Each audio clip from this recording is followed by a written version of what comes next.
ಹಾವು ಅಂದ ತಕ್ಷಣ ಇವ್ರು ನೆನಪಾಗ್ತಾರೆ. ಇವ್ರಿಗೆ ಪ್ರಾಣಿಗಳು ಅಂದರೆ ಪಂಚ ಪ್ರಾಣ, ಅದರಲ್ಲೂ ಹಾವಂದರೆ ಇನ್ನೊಂದು ಎಕ್ಸ್ಟ್ರಾ ಪ್ರಾಣ ಅಂದರೂ ತಪ್ಪಾಗ್ಲಾರ್ದು. ಎದುರುಗಡೆ ಮನೆಯವ್ರು ಕಿರಿಸ್ತಾ ಇರ್ತಾರೆ ಹಾವಿದೆ ಅಂತ, ಇದ್ಯಾಕೆ ಹಿಡಿಬಾರ್ದು ಅಂತ ತಲೆಗೆ ಬರುತ್ತೆ. ನಮ್ಮ ಮನೆ ತುಂಬ ಅಪೋಸ್ ಮಾಡ್ತಾರೆ, ಬೇಡ ಬೇಡ ಬೇಡ ಅಂತ. ಮುಗ್ನೆ ಮಗ, 3 ಜನ ತಂಗಿರು, ಕಷ್ಟದ ಜೀವನ, ಹೆಚ್ಚು ಕಮ್ಮಿ ಆದರೆ ಕಷ್ಟ ಅಂತ ನಮ್ಮ ಅಪ್ಪನ ತಲೆಯಲ್ಲಿ. ಸಾಯೋ ತನಕ ಬರೀ ಸಂಸಾರ ಸಂಸಾರ ಅಂತಾನೆ ಸತ್ರೆ ನನಗೆ ನಾನು ಬದುಕೋದು ಯಾವಾಗ?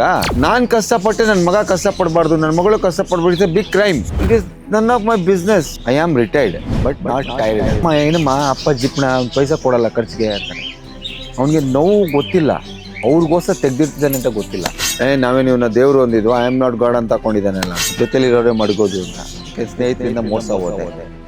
ಮತ್ತಷ್ಟು ವಿಡಿಯೋಗಳಿಗಾಗಿ ಆಂಕರ್ ಲಿಖಿತ ಯೂಟ್ಯೂಬ್ ಚಾನೆಲ್ನ ಸಬ್ಸ್ಕ್ರೈಬ್ ಮಾಡಿ, ಲೈಕ್ ಮಾಡಿ, ಶೇರ್ ಮಾಡಿ ಹಾಗೂ ನಿಮ್ಮ ಅನಿಸಿಕೆ ಅಭಿಪ್ರಾಯಗಳನ್ನ ಕಮೆಂಟ್ ಮೂಲಕ ತಿಳಿಸಿ.